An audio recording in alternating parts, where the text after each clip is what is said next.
Hi everyone, it's Princess Emeka-Obiajunwa and this is day 89. Can we just put our drum by the side and the sticks for the drum roll tomorrow? Hello? Okay, guess what?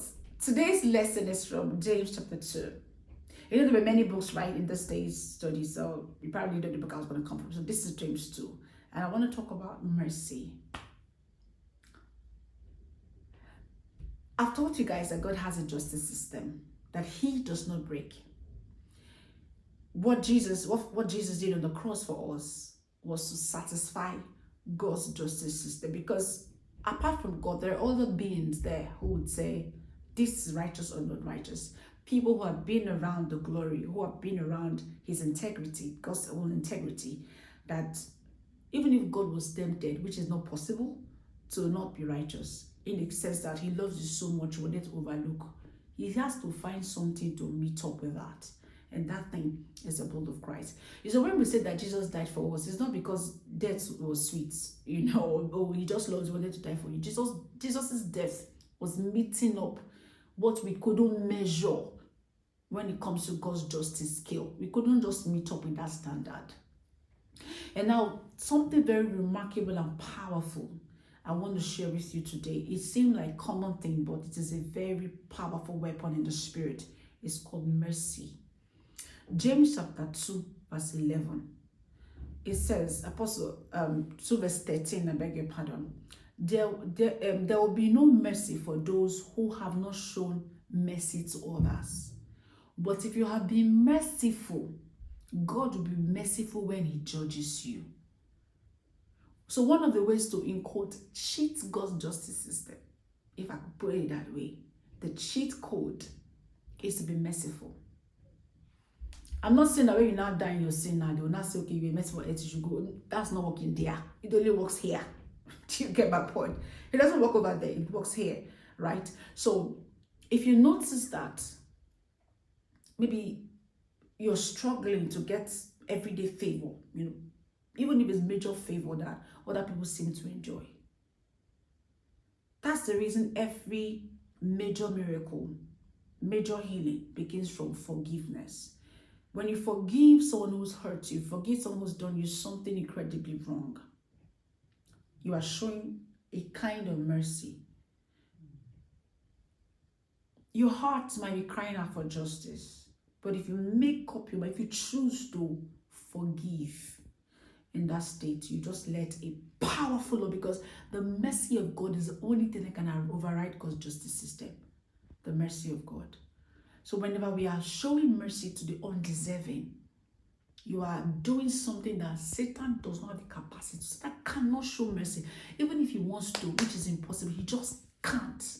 Only Father has that capacity. And that is an era where we, as His own creatures, resemble God. The fact that we can show mercy, we can make up our mind. One of the things that the wicked, when they catch a soul, when they initiate someone and they get you into the ways of wickedness, one of the things we find out leave people like that is mercy.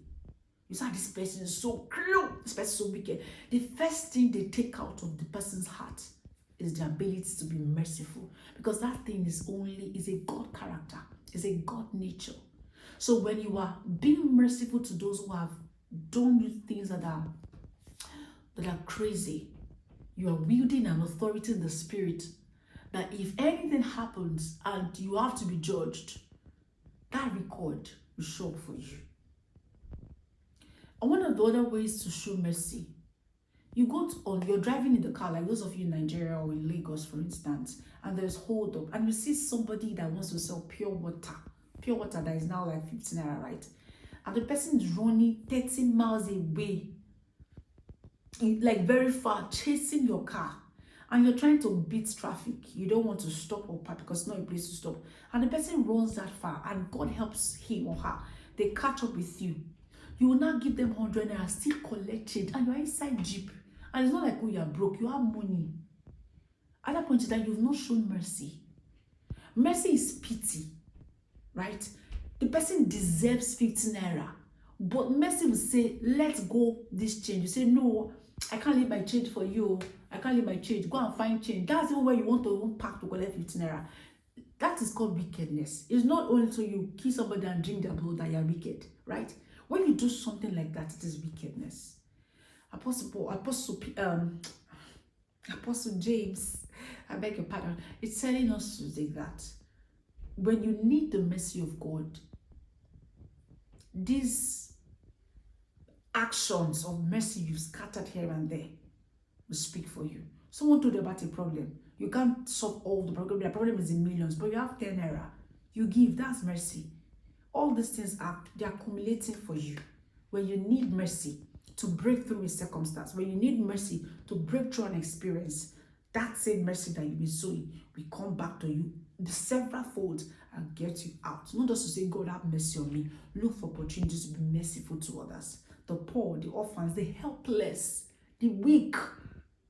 Be merciful to them. God bless you. I'll see you tomorrow.